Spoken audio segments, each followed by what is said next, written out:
Hello everyone, अभी just मेरी class खत्म हुई और I was just scrolling through the Twitter X यानी कि, और I saw some of the people talking about the new OpenAI O1 preview. तो मुझे लगा यार let's try to check it out, और आई थॉट ऑफ कि while I am checking it out let's record also, ताकि मेरी जो learning है, मेरा जो अंडरस्टैंडिंग है, I can go and share with you people. So let's see that क्या ओपन एआई लेके आया है, how it is touted as thinking more like a humans, कि इंसानों की तरह ये सोच सकता है। Let's see that together. तो आप देख रहे हो हम हैं अभी ओपन एआई के वेबसाइट पे, और यहां पे बोल्ड में लिखा हुआ है introducing open AI O1 preview.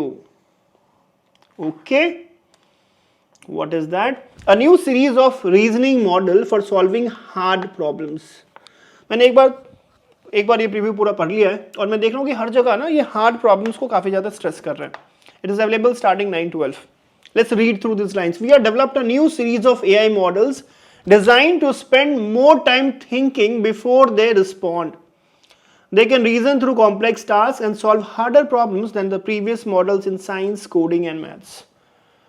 कुछ इंसानों जैसी, फॉर एग्जाम्पल अगर हमें कुछ सॉल्व करना होता है तो दोस्त हम कैसे करते हैं? हम पहले सोचते हैं, जो मैं हमेशा आपको बोलता हूँ, don't directly jump to the solution, just think over it, logic लगाइए, और लॉजिक लगाने के बाद फिर आप इसको सॉल्व करिए। प्रीवियस वर्जन ऑफ जीपीटी अगर आपने यूज करा, अगर कोई भी कोडिंग क्वेश्चन आप डालते हो, कुछ भी पूछते हो, फटाक से वो आंसर देना चालू कर देता है। यहाँ पे मुझे लगता है कि उन्होंने थोड़ा चेंज करने की कोशिश करी है, और एक अच्छी बात यह है कि आप के लिए ही करिए जो हम लोग हैं, राइट? हम लोग जो कोडिंग की बातें करते हैं, हम लोग जो मैथ्स की बातें करते हैं, साइंस की बातें करते हैं, उसके हार्ड प्रॉब्लम्स को सॉल्व करने के लिए ये वाला मॉडल आया। तो I am very excited. Today we are releasing the first of this series in ChatGPT and our API. This is a preview. अच्छा, ये preview वाला model, not the final one. And we expect regular updates and improvement. मतलब कि अभी preview दिया है, उस पर काम कर रही है team, and as it will learn more, it will get improved and updated. Alongside this release, we are also including evaluations for the next update, currently in the development. Okay, fair enough. थोड़ा और देख लेते हैं कि भैया ये काम कैसे करता है, how it works. We train these models to spend more time thinking through problems before they respond much like a person would. Exactly जो मैं अभी आपको कह रहा था, उन्होंने खुद से लिख भी दिया है। Through training, they learn to refine their thinking process by trying different strategies and recognizing their mistakes. In our test, the next model update performs similarly to the PhD students. तो उन्होंने कुछ टेस्ट कर रहा है PhD students on challenging benchmark task in physics, chemistry and biology. We also found that it excels in math and coding. Fair. In a qualifying examination for the International Mathematics Olympiad. Okay. GPT-4o correctly solved only 13% of the problems, while the reasoning model scored 83%. This is a good advancement, I believe. और मुझे लगता है कि sir इसको हमें अपने IIT JEE maths के paper पे भी अप्लाई करना चाहिए। लेट्स सी कि ये ज़्यादा अच्छा परफॉर्म कर पाता है कि नहीं। पिछली बार जब ट्राई किया गया था, ChatGPT एक्चुअली फेल्ट बैड, काफ़ी मिजरेबल परफॉर्मेंस था, बट आई बिलीव अगर ये मैथ्स ओलंपियाड में 83% स्कोर कर रहा है, तो I feel it will get me the better score. Their coding abilities were evaluated in contest and reached the 89th percentile in code forces. Not bad.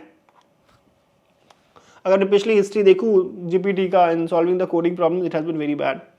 You can read more about this in our technical research post. Fair enough. As an early model, it does not have much features. It means that कि यार ये जो पूरा का पूरा GPT O1 model बनाया गया है, वो बनाया गया है ह्यूमन थॉट प्रोसेस को सोचते हुए, कि जैसे हम इंसान चीज़ों को ब्रेक करते हैं, स्टेप्स में ब्रेक डाउन करते हैं और फिर चीज़ों को करते हैं। आई थिंक उसी कॉन्सेप्ट को यहाँ पे मैच्योर करने की कोशिश करी गई है। सेफ्टी की बात हुई है, आप चाहो तो इस पूरे ब्लॉग को अच्छे से आप पढ़ सकते हो। किसके लिए है ये वाला ब्लॉग, अगर मैं यहाँ पे बात करूँ तो इन्होंने काफ़ी अच्छे वीडियोस बनाए, मैंने देखा है इनको, आप इनको प्लीज़ चेकआउट करिए for the cognitions, quantum physics के लिए, फिर आपके इकोनॉमिक्स में अप्लाई हो रहा है, तो ये सारी चीज़ों में आप जाके इसको देख सकते हो। उसके अलावा ओपन है O1 मिनी है, बट मैं इसमें ज़्यादा इंटरेस्टेड, तो let me go and try to see कि यार ये वर्कआउट हो पाएगा क्या। So let me go and open my ChatGPT and I can see here ChatGPT O1 preview is there. अब इसको मैं टेस्ट करने के लिए मैंने सोचा कि क्या चेक किया जाए, बिकॉज इसमें more around the logical thinking की बात हो रही है। तो I thought of why not challenge ChatGPT with the world's toughest puzzle ever. तो अगर आप जाके गूगल में सर्च करेंगे, विकिपीडिया आपको बताएगा कि दुनिया का सबसे टफेस्ट पजल जो है, राइट, वो अपने पास आया था by American philosopher and logician George Boolos, right. और वो प्रॉब्लम स्टेटमेंट कुछ ये, प्रॉब्लम स्टेटमेंट कहता है कि there 3 gods A B and C are called in no particular order, true, false and random. 3 god हैं, ए बी और सी, और उसमें से कोई ट्रू होगा, कोई फॉल्स होगा और कोई रैंडम होगा। अगला स्टेटमेंट कहता है कि true always speaks truly, false always speaks falsely, but whether random speaks truly और falsely is a completely random matter. मतलब कि जो भी गॉड ट्रू है वो हमेशा सच बोलता है, जो भी गॉड फॉल्स है वो हमेशा झूठ बोलता है, पर जो भी गॉड रैंडम है वो रैंडमली कभी भी ट्रू या फॉल्स बोल सकते हैं।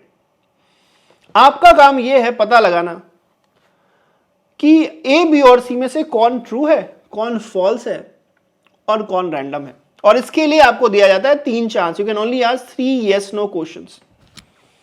और हर question, each question must be put to exactly 1 God. एक क्वेश्चन को आप सिर्फ एक ही गॉड से पूछ सकते हो दोस्त। The God understand English but will answer all your question in their own language, which the words for yes and no are da and ja। सारे भगवान आपकी भाषा को समझते हैं, वो इंग्लिश में अगर आप उनसे पूछोगे तो वो समझ लेंगे आपके क्वेश्चंस को, पर आपके आंसर्स वो yes and no में देंगे। पर yes and no का उनका अपना कोड वर्ड है, उनके भाषा में yes and no को डा या जा कहा जाता है। आपको ये भी नहीं पता कि डा yes है या डा नो है, या फिर जा yes है या फिर जा नो है। तो जब भी आप उनसे कुछ क्वेश्चन पूछोगे yes and no वाले, तो जो गॉड है ए बी सी वो आपको डा या जा कह के रिप्लाई करेंगे। तो आपको 3 क्वेश्चन पूछने और 3 क्वेश्चनों को पता कर लेना है कि कौन सा गॉड ट्रू है, कौन सा गॉड फॉल्स है और कौन सा गॉड रैंडम है। Interesting question.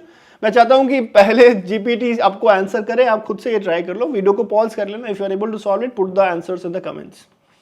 कुछ एक्स्ट्रा इंफॉर्मेशन भी है। ये बोला गया है कि आप भले ही एक क्वेश्चन मल्टीपल गॉड से ना पूछ पाओ, पर आप सिंगल गॉड से ही एक से ज्यादा क्वेश्चन पूछ सकते हो। दूसरा, questions are permitted to depend on the answer to the earlier question. जो भी आपने क्वेश्चन पहले पूछा उसके आंसर पे आपका अगला क्वेश्चन डिपेंड हो सकता है। And the nature of randoms response should be thought of as depending on the flip of a fair coin hidden in his brain. The coin comes down head, he speaks truly else falsely. कहने का मतलब है वो जो random है वो randomly उतना ही unbiased है जैसे कि एक कॉइन को अगर आप फ्लिप करोगे तो उसकी आने की प्रोबेबिलिटी है ट्रू या फॉल्स।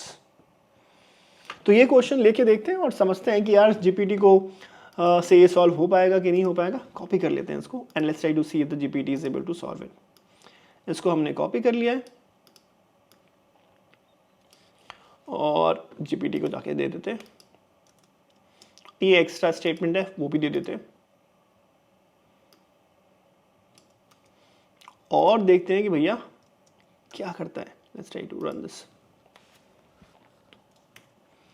जैसे मिला ये थिंकिंग स्टेट में चला गया, जैसा उसने बताया था डॉक्यूमेंट में, piecing together the diving up the challenge, formulating questions, okay, crafting solutions carefully, formulative inclusive. तो जिस तरीके से एज अ ह्यूमन हम ब्रेक करते हैं ना स्टेप्स वगैरह में, वैसे ही ये स्टेप कुछ ब्रेक करके दिखाने की कोशिश कर रहा है। Reframing the challenge, crafting a question, इस पर अगर क्लिक करके देखोगे ना आप तो आपको ये सारी चीज़ें स्टेप बाय स्टेप दिखाई भी देगी क्या कर रहा है। Understanding the logical setup, analysing the god's response, तो सारी चीज़ों no it's taking a lot of time. ठीक इसी वक्त अगर मैं एक और विंडो खोल दूं चैट जीपीटी का और यहाँ पे मैं 4o यूज़ करके, हाँ जीपीटी 4o यहाँ पे यूज़ कर रहा हूँ, और यहां पे मैं अगर सेम क्वेश्चन डाल दूं इसके पहले वाला,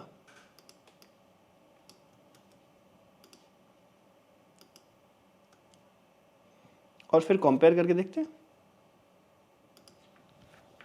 तो ये जीपीटी 4o पे चल रहा है मेरा और ये O1 रिव्यू अभी भी इसको समझने की कोशिश कर रहा है और ये 4o ने अभी तक आंसर दे भी दिया।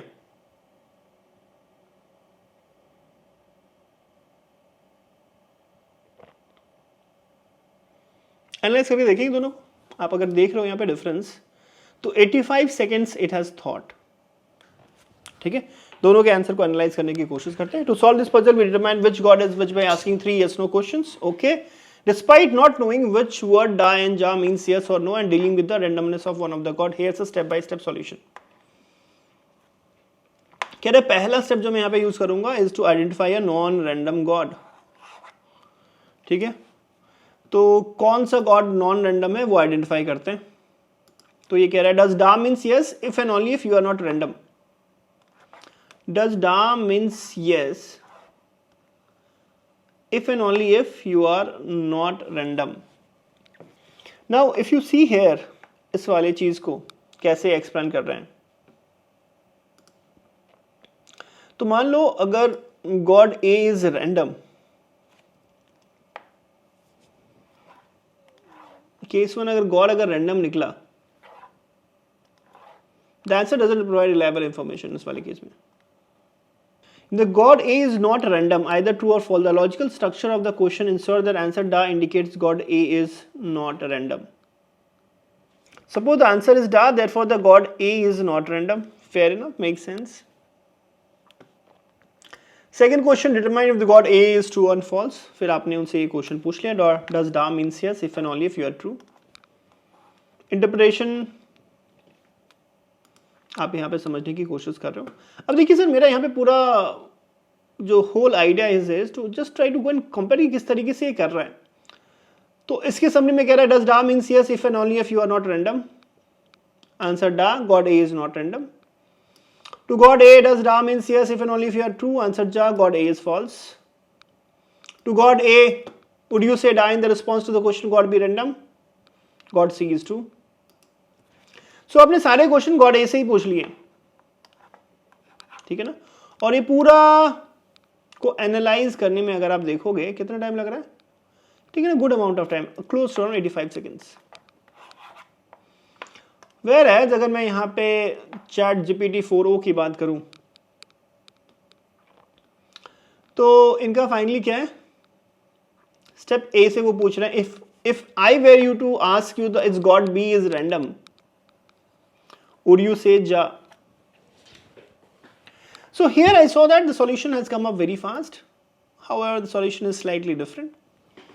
Now GPT-4o also makes use of the data which is available on the internet, so maybe it would have taken the data from the Wikipedia and all that stuff. So in nutshell, I'm pretty excited with the approach what O1 is taking, though it takes a lot of time, but I think that's the way towards solving the more complicated and natural problems, right? जो कि internet पे available नहीं है.